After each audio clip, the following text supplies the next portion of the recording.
दुनिया में हो दुनिया का ताल्लुक न हो, बाजार से गुजार हो खरीदार न हो। ये दुनिया एक मिसल का फूल है, ये दुनिया एक नस्ल का फूल है। जिंदे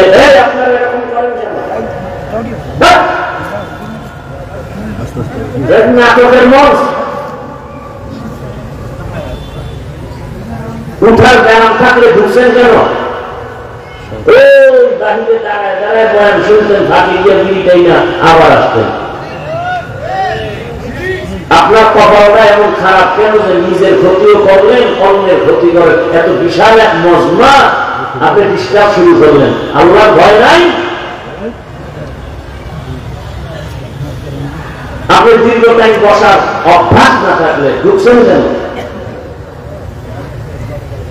এটা তো এমন একটা প্যান্ডেল, রাসূলের হাদিস মতে বসার সাথে সাথে সবার গুনাহ মাফ।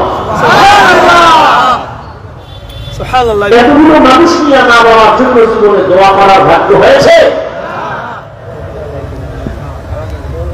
এই সুযোগ পায় যারা সুযোগ নেয় না, এর থেকে কপাল করা কে হবে? আমি হাফিজুর রহমান তো ধন্য যে এতগুলো মানুষ যখন আমি বলবে আল্লাহ আমাকে ফিরাবেন না, এতগুলো মানুষ নিয়ে তো আমি আব্বার জন্য দোয়া করতে পারতাম না। আল্লাহ আমাকে সেটা উচিত দিচ্ছেন। আমার বাবা দেয় নাই, টাকায় দেয় নাই, ক্ষমতায় দেয় নাই, কে দিয়েছেন? মন চাইলে উঠবো, মন চাইলে বলবো, এটা নাটক। আল্লাহ হেদায়েত দান করুন, কাউকে উঠতে দিবেন না। আমি বলেন আমি দোয়া করে নেমে যাই। আল্লাহ সবাইকে কবুল করুন। আমরা তো আর গদবান্দা বক্তৃতা দিতে পারি না, আল্লাহর উপরে ভরসা করে বসছি। আল্লাহ যা বের করতেছেন সেই নিয়তে আপনাদের কবিতার চূড়ান্ত ভেতর থেকে ভালোবাসা নিয়ে কথা বলতেছি। আপনাদের পক্ষ থেকে আমার প্রতি ভালোবাসার দুর্বলতা থাকতে পারে, আমি আপনাদেরকে যে ভালোবাসা দিয়ে কথা বলি, এই ভালোবাসা আমার কোনো দুর্বলতা নেই। কেন আমার ক্ষতি করে? কেন মজলিসের ক্ষতি করে? এখানে পুরো প্যান্ডেল এখন ফ্রেশ কবুল করে, ব্যবসায়ী চাকরিজীবী আল্লাহ সবাইকে কবুল করে, মা বোনদেরকে কবুল করে। ভাইরা আমার,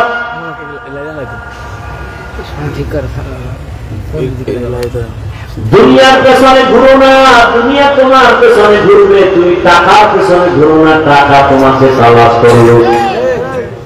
আর যদি তুমি টাকার পেছনে ঘুরো, এক সময় দেখো তোমার টাকা অচল হয়ে যাবে, তোমার জীবন অচল, তোমার দুনিয়াও বরবাদ, আখিরাতও বরবাদ। ভাইরা আমার, আমরা যে ইসলাম মানি, কোরআন মানি, হাদিস মানি, এবার একটু কঠিন প্রশ্ন নিয়ে আসছি আপনাদের সামনে। খুব ভেবে চিন্তে জবাব দিবেন। আপনারা সবাই দামি মানুষ, শিক্ষিত মানুষ, খুব খেয়াল করেন। আমরা যে ইসলাম মানি, কোরআন মানি, হাদিস মানি, ভালো করে জবাব দিবেন। সেই ইসলাম, সেই কোরআন আমরা যেটা মানি, এটা কি কোন সাইডে একটু দুর্বলতা আছে? না। দুনিয়ার জীবনে যত সমস্যা হবে কিয়ামত পর্যন্ত সব লাইনের সমাধান ইসলাম, কোরআন, হাদিসে আছে। সব লাইনে আছে, কোন দিকে দুর্বলতা নাই, বুঝাবেন নাই। এই কথাটা যদি 100 যদি আপনারা একুরেট বলতেন তো আমরা এত বয়ান লাগতো না।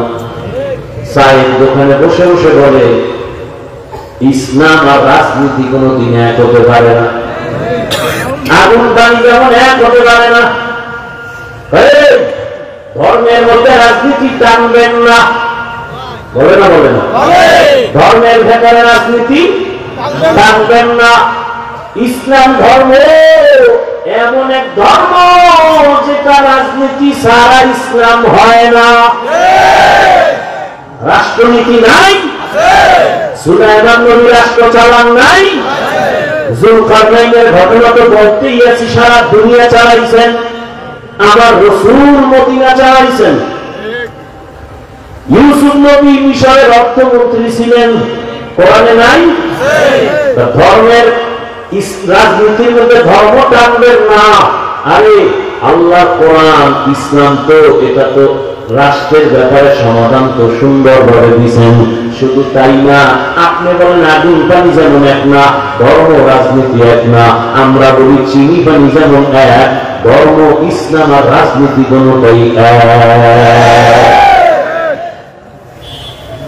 আর যদি বলেন না এক না, তাহলে বোঝা গেল ইসলাম কোরআন সব দিক থেকে পরিপূর্ণ, রাষ্ট্রের ব্যাপারে কোরআন শরীফ দুর্বল। রাষ্ট্রের ব্যাপারে ইসলামটা দুর্বল। এখানে অনেক শিক্ষিত মানুষ, কোন ঝগড়া নেই, আমি কোন রাজনীতির দল করি না, রাজনীতির নেতাও না, কিচ্ছু না, আমি নিরপেক্ষতার সাথে আল্লাহর কোরআন দিয়ে কথা বলতেছি, ইসলামের মানদণ্ডে কথা বলতেছি। বলেন আমরা কোরআন দুর্বল? ইসলাম দুর্বল কেন নয়? রাষ্ট্রের ব্যাপার ইসলামে কিছু নাই। এই সাহস কে দিয়েছে আপনাকে? বরং ফুলের সাথে গ্রাম যেমন লাগানো, ধর্ম আর রাজনীতি তেমন লাগানো। ফুলের থেকে ঘেরান ছড়ে গেলে, আলাদা হলে ওই ফুলের যেমন কোন মূল্য নাই, রাষ্ট্রের সাথে আল্লাহ কোরআন রাসূলের আদর্শ না থাকলে ওই রাষ্ট্রনীতি রাজনীতির কোন মূল্য নাই। আল্লাহ রায়াত দান করুন। এ কথা আমার আব্বার বলা সহজ কথা, আপনারা আয়াতটা এক মনে রাখতে পারবেন না, সহজ বলছি। সুলাইমান নবী রাষ্ট্র চালাইছেন, আমরা কি জিব্রাইল কইছেন গো? কইছি বলেন না কেন? দেন আমাকে কোরআন দেন, আমি আরবি ব্যাখ্যা করি, সূরা নমল সুলাইমান বিলকিসের ঘটনা বলি, আর দেখে যান রাজনীতি কি জিনিস, আল্লাহ কি বুঝেছেন সেখানে। ইউসুফ নবীর ঘটনা শুনাই, শুনতে থাকেন, এক মাস আমাকে সময় দেন, আমি শুধু আপনারা বাংলাটা ধরেন কোরআন আর আমি আরবিটা শুনাই। ইউসুফ নবী কিভাবে চালাইছেন, তো কোরআন, এটা আমার আব্বার কথা না। রাসূল কিভাবে চালাইলেন? নমরুদ দুনিয়া চালাইছে, আগুন জ্বলছে দুনিয়া, সুলাইমান আসছেন, শান্তি আর শান্তি। ভাই একটা কথা মনে রেখেন, শেষ দিকে আসছি তো একটা কথা বলে শেষ করতেছি, কঠিন করে খেয়াল রাখেন কথাটা। এখানে বহু আল্লাহর বান্দা আমরা আছি যারা ঠিক মতো নামাজ পড়ি, বলেন না?